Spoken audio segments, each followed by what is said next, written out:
بسم اللہ الرحمن الرحیم۔ السلام علیکم ناظرین، جیسا کہ آپ لوگوں کو معلوم ہے کہ اس ٹائم اوریہ مقبول جان TLP کے نشانے پر ہے۔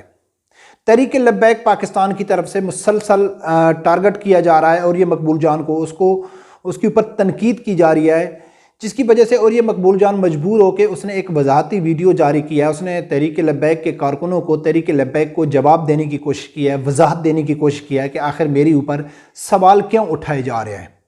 تو ناظرین، اوریہ مقبول جان نے جو ویڈیو بنائی ہے تو اس میں اوریہ مقبول جان نے دغا سے کام لیا ہے، عوام کو گمراہ کرنے کی کوشش کیا ہے، عمران خان کی طرح اسلامی ٹچ بھی دیا ہے۔ تو میں سمجھتا ہوں کہ اس کی ویڈیو کی تفصیل آپ لوگوں کے سامنے رکھنا بہت ضروری ہے کہ اس نے کون کون سی غلط باتیں کی ہیں۔ سب سے پہلے آپ سنو کہ اوریہ مقبول جان نے کیا کہا ہے، پھر اس بعد میں جا کے اس کے اوپر تفصیلی بات کرتے ہیں۔ آج ایک وضاحت کے سلسلے میں حاضر ہونا پڑا ہے۔ مجھے نہیں اندازہ تھا کہ مجھے ایک دن اس بات پہ بھی وضاحت کرنی پڑے گی۔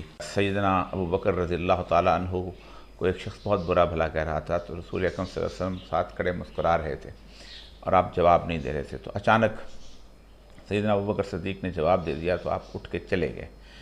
تو جب وہ اٹھ کے چلے گئے رسول اللہ صلی اللہ علیہ وسلم، تو آپ پیچھے پیچھے آئے کہ آپ مجھ سے ناراض ہو گئے۔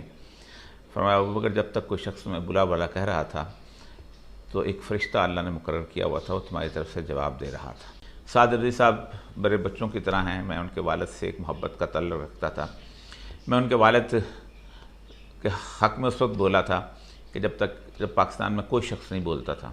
میں نے ممتاز قادری کا جنازہ پہلا شخص تھا جس نے ٹی وی پہ دکھایا تھا۔ جس دن آسیہ مسیح کا واقعہ ہوا تھا، سب سے پہلے ٹی وی پروگرام پہ میں آیا تھا، سب سے پہلے کالم میں نے لکھے تھے۔ سلمان تاثیر کے خلاف جو کالم ہے، کسی ایک میں سے اٹھا لیں، شاید آپ کو میرے علاوہ کوئی اور کالم نہیں ملے گا۔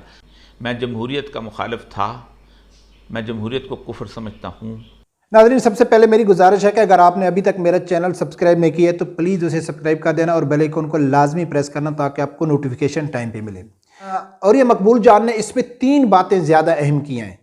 ایک تو اس نے حضرت ابوبکر صدیق رضی اللہ تعالیٰ عنہ کا واقعہ بیان کیا، دوسرا اس نے یہ تاثر دینے کی کوشش کیا ہے اور یہ احسان جتوانے کی کوشش کیا ہے کہ چاہے ممتاز حسین قادری کا مسئلہ تھا یا آسیہ ملونہ کا مسئلہ تھا یا جتنے بھی بڑے بڑے گستاخی یا ناموس رسالت کے مسئلے ہوئے، تو میں نے TLP کا ساتھ دیا۔ ایک یہ بات، اور تیسری سب سے زیادہ اہم بات جو اس نے کیا ہے کہ میں جمہوریت کو کفر سمجھتا ہوں۔ یہ 3 باتیں اس نے کی ہیں، اس کے اوپر ہم بات کریں گے۔ سب سے پہلی بات یہ ہے کہ ناظرین، اس نے کہا ہے کہ بھئی حضرت ابوبکر صدیق رضی اللہ تعالیٰ عنہ کو ایک کوئی آدمی برا بھلا کہہ رہا تھا تو حضرت ابوبکر صدیق رضی اللہ تعالیٰ عنہ خاموش کھڑے رہے، لیکن جب حضرت ابوبکر صدیق رضی اللہ تعالیٰ عنہ نے اس کو جواب دیا تو نبی اکرم صلی اللہ علیہ وسلم اٹھ کے چلے گئے۔ تو جب نبی اکرم صلی اللہ علیہ وسلم سے پوچھا گیا تو اس نے کہا کہ ابوبکر، جب تک آپ خاموش تھے تو آپ کی جگہ جواب فرشتے اس کو دے رہے تھے، تو جب آپ نے بولنا شروع کیا تو فرشتے خاموش ہو گئے۔ اس سے اس نے یہ ثابت کرنے کی کوشش کی ہے کہ میرے اوپر جو تنقید ہو رہی ہے اس کا مجھے جواب دینا ضروری نہیں تھا۔ اس نے اس حدیث کا ٹچ لیا، اس کا جواب دینا ضروری نہیں تھا، لیکن میں مجبور ہو گیا ہوں جواب دینے کے لیے۔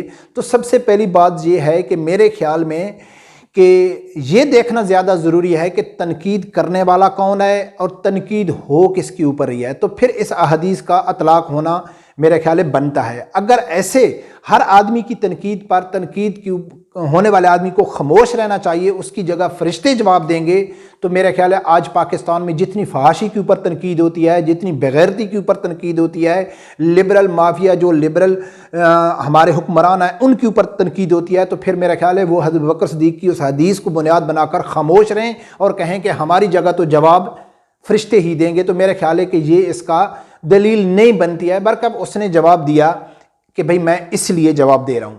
دوسری بات اس نے کیا ہے کہ بھئی چاہے ممتاز حسین قادری کا واقعہ تھا، اس کو پھانسی لگایا گیا تھا، اس کا جنازہ تھا، یا آسیہ ملونہ کا واقعہ تھا، یا اور جتنے ختم نبوت کا واقعہ تھا، تو میں نے کھل کے TLP کا ساتھ دیا۔ ساتھ اس میں یہ بھی کہا ہے کہ میں احسان نہیں جتوا رہا ہوں، لیکن وضاحتی بیان میں TLP کے وضاحتی بیان میں آپ یہ بتا رہے ہیں کہ ممتاز قادری ہو یا آسیہ ملونہ کا واقعہ ہو تو میں نے TLP کا ساتھ دیا۔ تو اس سے یہ بات ثابت ہو گئی ہے کہ جیسا TLP کا دعویٰ ہے نا کہ ناموس رسالت، ختم نبوت، یہ ٹھیکیدار صرف اس کے چوکیدار ہم ہیں، کوئی اور مسلمان نہیں ہے، تو اوریہ مقبول جان نے آج ثابت کر دیا ہے کہ یہ مسئلہ صرف تحریک لبیک کا ہے۔ اگر کوئی آدمی